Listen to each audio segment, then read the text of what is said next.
Baik, selamat malam kepada Pak Mirza sebagai dosen pengampu mata kuliah PPSDM. Sebelumnya, kami dan kelompok kami akan mempresentasikan hasil dari kerja dari kelompok kami, yaitu terkait studi case. Untuk nama kelompok dari kelompok kami itu yang pertama ada Gavani Lasanadi, yang kedua ada Reza Nur Fitra, dan yang ketiga ada saya sendiri, ya Skill Krishna. Next. Untuk selanjutnya dilanjutkan oleh rekan saya. Untuk studi case yang pertama yaitu saya ingin seorang CSR berorientasi pada kepuasan pelanggan.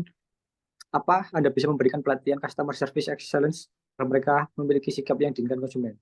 Yang pertama ada pemahaman produk dan layanan, yaitu tentang melatih orang CSR memiliki pengetahuan yang mendalam tentang produk atau layanan yang mereka dukung. Yang kedua ada tentang empati, yaitu mengajarkan keterampilan empati agar orang CSR dapat memahami dan merespon kebutuhan serta kekhawatiran pelanggan dengan tepat.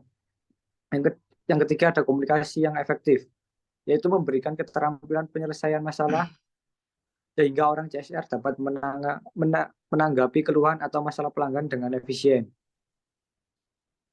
Yang terakhir ada kemampuan menangani keluhan, yaitu melatih cara menanggapi keluhan pelanggan dengan positif dan profesional. Next.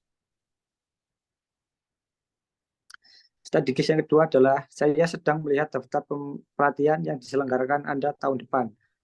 Kelihatannya pelatihan team building cocok dengan kebutuhan organisasi kami. Pertanyaannya, kapan Anda bisa melaksanakannya? Yang pertama, mempertimbangkan ketersediaan peserta, yaitu memilih waktu yang memungkinkan sebagian besar peserta untuk bisa hadir. Yang kedua, tentang jadwal kerja, yaitu memastikan bahwa pelatihan tidak mengganggu operasional harian sebuah organisasi. Yang ketiga, periode waktu, yaitu memilih waktu yang tidak bersamaan dengan puncak aktivitas atau periode sibuk bagi organisasi. Yang terakhir ada persiapan sebelumnya, memastikan ada cukup waktu untuk mempersiapkan sebelum pelatihan dilaksanakan, termasuk penyiapan materi dan pemateri. Next.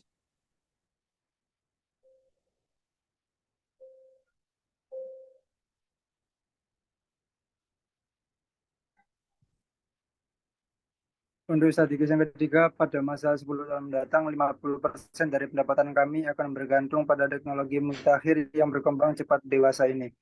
Pertanyaannya, dapatkah Anda merancang suatu sistem informasi sehingga staf kami bisa mengikuti perkembangan teknologi dan kegiatan informasi? Jawabannya yang pertama, ada analisis kebutuhan, yaitu melakukan analisis kebutuhan untuk menilai tingkat keterampilan dan pengetahuan teknologi yang dibutuhkan oleh staf. Yang kedua, ada penyusunan rencana pelatihan, yaitu menentukan topik pelatihan yang berkaitan dengan teknologi yang akan digunakan dalam waktu 10 tahun mendatang.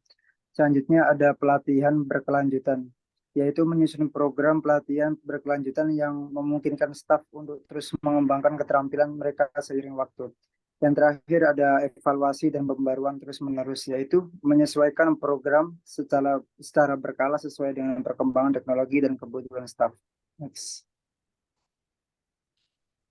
Oke, pada studi case yang keempat, saya baru tahu saja menemukan bahwa turnover karyawan perusahaan kami di atas rata-rata perusahaan sejenis.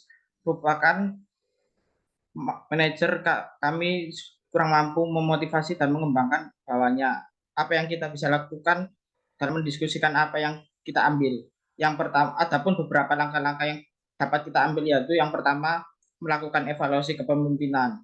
Pertama-tama lakukan evaluasi menyeluruh terhadap kualitas kepemimpinan manajer yang terlibat.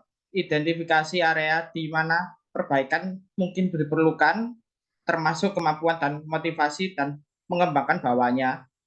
Yang kedua, pelatihan manajerial. Berikan pelatihan kepada manajer agar dapat meningkatkan keterampilan kepemimpinan, termasuk bagaimana cara memotivasi tim, memberikan umpan balik konstruktif, dan mengidentifikasi potensi dalam setiap anggota tim. Yang ketiga, diskusi dengan karyawan.